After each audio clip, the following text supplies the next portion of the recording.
Je leur avais tout donné, et il ne me restait rien. Je restais maintenant assise dans un appartement vide, qui autrefois débordait de vie, et qui aujourd'hui ne renvoyait plus que l'écho de mes propres pas. Les murs, qui avaient entendu les rires des enfants, les conversations autour de la table et la chaleur des fêtes familiales, étaient devenus froids et étrangers, comme si quelqu'un en avait effacé chaque trace d'amour. Je regardais la table où je leur avais appris à tracer leurs premières lettres, la fenêtre par laquelle ils me faisaient signe en partant à l'école, et maintenant plus personne ne se retournait pour me saluer. Tout ce que j'avais, je l'avais obtenu à force de travail acharné. Après la mort de mon mari, je m'étais retrouvée seule avec 2 enfants et sans aucun soutien. Je faisais des ménages chez les autres, je cuisinais dans une cantine, je cousais la nuit pour mettre de côté quelques pièces. Je me souviens de moi comptant les monnaies sur la table de la cuisine, me demandant si cela suffirait pour les cahiers de mon fils et les chaussures de ma fille. Mais je ne me plaignais jamais. Je me répétais « Ils doivent avoir une vie meilleure que la mienne. » Et en effet, ils grandissaient, terminaient leurs études, fondaient leur propre famille. Et moi, je les regardais avec fierté, car c'était grâce à moi qu'ils avaient un toit au-dessus de la tête et un lit bien à eux, ou dormir en paix. Je ne me demandais pas ce que cela me coûtait. Il me suffisait de rentrer dans mon appartement vide et de voir leurs photos accrochées au mur. C'était ma récompense. Mais la vie écrivait un autre scénario. Avec le temps, mes enfants commencèrent à venir plus rarement. D'abord, ils s'excusaient en parlant du travail, puis de leurs obligations personnelles. Ils avaient toujours quelque chose de plus important. Et moi, j'attendais dans ma cuisine, espérant le bruit d'une clé dans la serrure, les voix des petits-enfants, l'odeur des manteaux encore froids de l'hiver. Parfois, ils venaient seulement lorsqu'ils avaient besoin de quelque chose, un peu d'argent, garder un enfant, aider à un déménagement. Je n'ai jamais refusé. J'étais leur mère. Je me souviens d'un réveillon de Noël. J'avais préparé un gâteau au pavot, la soupe de betterave, dressé la table comme ma propre mère me l'avait appris. J'attendais qu'ils arrivent tous ensemble, comme avant. Mais ma fille appela pour dire qu'elle n'y arriverait pas, qu'elle partait chez ses beaux-parents. Mon fils passa seulement un instant, prit le paquet pour ses enfants et repartit. Je restais seule avec l'hostie dans la main, fixant les chaises vides. Ce fut la première fois que je sentis que quelque chose mourait en moi. Et pourtant, je croyais encore que si je leur donnais tout ce que j'avais, ils sauraient l'apprécier. Je ne savais pas encore que ce serait précisément le début de ma fin. Mes enfants, même s'ils étaient de plus en plus absorbés par leur propre vie, savaient qu'ils pouvaient toujours compter sur moi. Quand mon fils eut besoin d'argent pour l'apport de son crédit, je vendis mes boucles d'oreilles en or, celles que mon mari m'avait offertes pour notre premier anniversaire de mariage. Je n'hésitais pas une seconde à les garder en souvenir. Ce qui comptait davantage pour moi, c'était qu'il sente que sa mère serait toujours à ses côtés, dans toutes les situations. Ma fille, quant à elle, me laissait ses enfants chaque fois qu'elle avait quelque chose à régler. Parfois, je passais des week-ends entiers avec mes petits-enfants, leur préparant une soupe à la tomate et des crêpes. Ils se blottissaient contre moi et disaient « Mamie, tu sens comme la maison ». Ces mots étaient pour moi un baume. Ils me faisaient oublier la fatigue et la solitude. Pourtant, plus je donnais, moins je recevais en retour. Je ne m'en rendis compte qu'après des années. Mon fils passait 1 fois, 2 fois, 3 fois, mais toujours pressé. Toujours avec le téléphone collé à l'oreille. Ma fille disait « Maman, je dois filer, je t'appelle plus tard ». Mais ces appels ne venaient jamais. Le soir, je m'asseyais dans mon fauteuil préféré, près de la fenêtre. À côté, sur la petite table, fumait une tasse de thé dans la même porcelaine que j'utilisais depuis 30 ans. Dehors scintillaient les lumières de la ville, et moi je me demandais si vraiment ma vieillesse devait ressembler à cela. Je me rappelais les moments où les enfants couraient dans l'appartement, où les murs résonnaient de leurs rires. À présent, le silence était assourdissant. Et pourtant, je croyais encore qu'ils pouvaient trouver en moi un appui, qu'ils savaient combien je les aimais. C'est pourquoi, lorsque mon fils commença à évoquer que l'appartement devrait être mis à son nom pour plus de sécurité, je ne pris pas ses paroles au sérieux. Je pensais...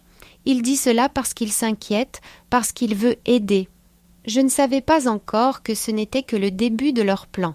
Ma fille s'empressa d'appuyer ses propos. « Maman, ce sera plus simple. Tu n'auras plus à t'inquiéter des formalités. Nous nous occuperons de tout. » Ces mots semblaient raisonnables, apaisants. Et moi, déjà fatiguée et un peu perdue dans les papiers, je sentis que peut-être ils avaient raison. Je ne savais pas encore que la signature que j'allais apposer transformerait ma vie en cauchemar. Le jour où j'allais avec eux chez le notaire me parut ordinaire. Je pris mon sac, enfilai un pull propre et je pensais seulement à rentrer vite à la maison, car un bouillon m'attendait sur la cuisinière. Mon fils conduisait la voiture et ma fille était assise à côté, souriante, répétant que tout irait bien, que ce n'était qu'une formalité. « Maman, rien ne va changer, tu continueras à vivre ici, » assurait-elle. Et moi, je voulais y croire. Dans l'étude du notaire, ça sentait le papier frais et le café. Le notaire lisait les documents d'une voix calme et monotone, et moi je ne comprenais à peine la moitié de ce qu'il disait. Je voyais mes enfants hocher la tête, comme si tout allait de soi. Ils me glissèrent un stylo, et je signais. Ma main tremblait, mais je me répétais que c'était pour leur bien, qu'une mère devait avoir confiance en ses propres enfants. Nous rentrâmes à l'appartement, et je respirai avec soulagement. Je pensais que désormais ce serait comme avant, qu'ils viendraient me voir plus souvent, qu'ils sentiraient que c'était leur maison, que nous serions ensemble. Mais quelques jours plus tard, déjà, les disputes commencèrent entre eux. D'abord de petites remarques, puis des discussions de plus en plus fortes. « Cet appartement est en centre-ville, il a une grande valeur, » disait mon fils. « Mais moi, j'ai toujours été plus proche de maman, je devrais avoir une plus grande part, » répondait ma fille. Je restais assise dans mon fauteuil, feignant de lire le journal, mais chaque mot s'enfonçait en moi comme une aiguille. Le pire, c'était qu'ils ne se disputaient pas derrière mon dos, ils le faisaient devant moi, comme si je ne comptais déjà plus, comme si je n'étais qu'un accessoire de l'appartement, devenu pour eux plus important que moi. Un soir, alors que ma petite fille jouait sur le tapis, elle leva les yeux vers moi et demanda « Mamie, et toi ? Où tu vas habiter quand papa et maman auront partagé la maison ?»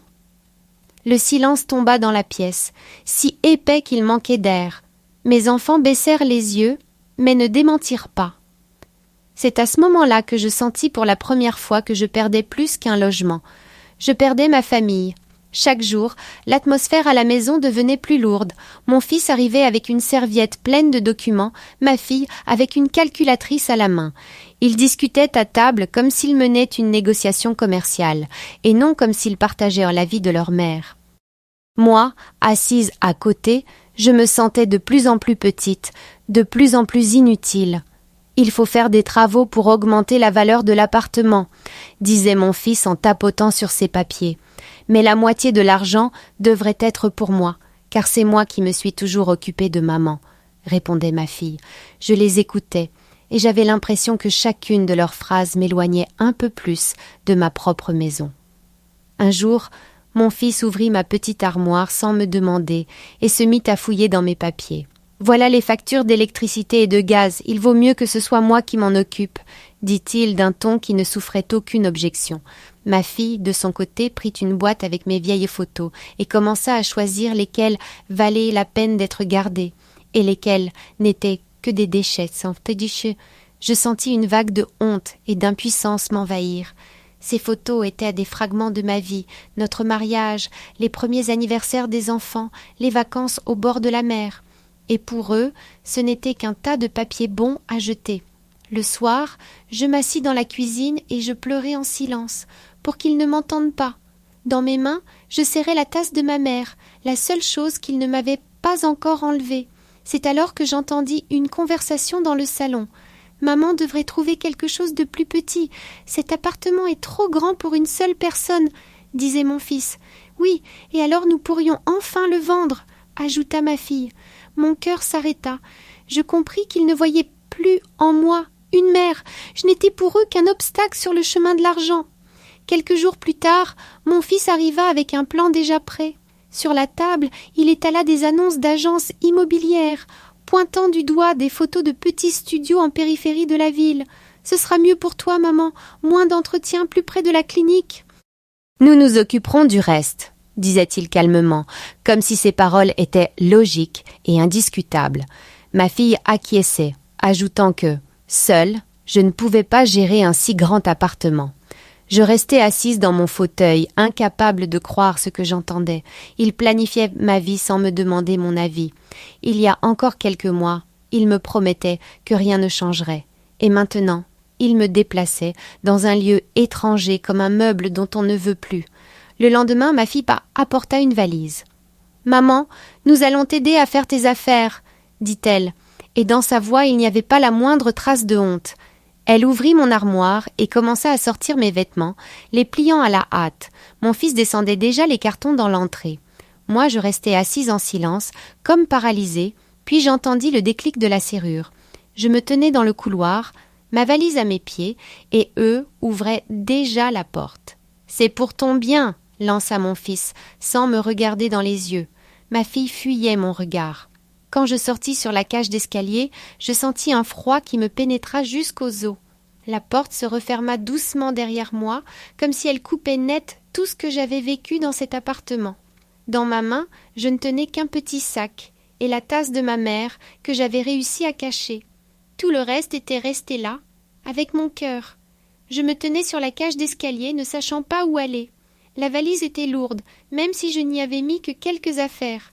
Je descendis lentement les marches, et chaque pas résonnait comme si toute ma vie me disait adieu. Devant l'immeuble, je m'assis sur un banc. L'air du soir sentait la pluie, et je sentais que le monde s'était dérobé sous mes pieds. Je regardais les fenêtres vides de l'appartement qui ne m'appartenait déjà plus. Là-bas étaient restés mes souvenirs, les rires des enfants, l'odeur du pain tout juste sorti du four, les fêtes passées ensemble. Tout était derrière cette porte qui venait de se refermer.